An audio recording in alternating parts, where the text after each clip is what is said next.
هذه قصيدة في رثاء لمن له أم غالية على نفسه فتوفيت وماتت ودفنت. وكنت الفجر يا أماه عمري، وشمسا لا تغيب ولا تعاب. بأم الشوك قبر لو يكلم، يطيل الصمت ليس له جواب. وكنت إذا ما صحت أمي أجابت والسرور لها خطاب. وكنت الفجر يا أماه عمري، وشمسا لا تغيب ولا تعاب. لأم السعد دمعا في فؤادي، وعيني لا يجف ولا يشاب.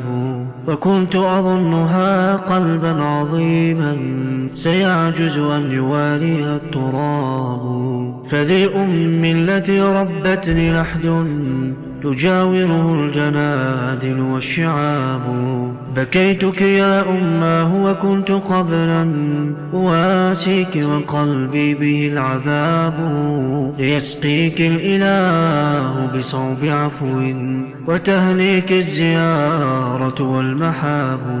لقد كنت الربيع على فؤادي، وروحا لا يواريها الغياب. صفاء واعتزازا واصطبارا، ورأيا من بوادره الصواب.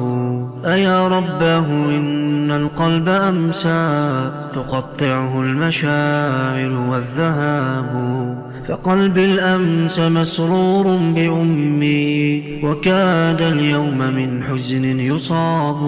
عليها رحمة الأبرار دوما، ويجمعني بها اليوم الحساب. عليها رحمة الأبرار دوما، ويجمعني بها اليوم الحساب.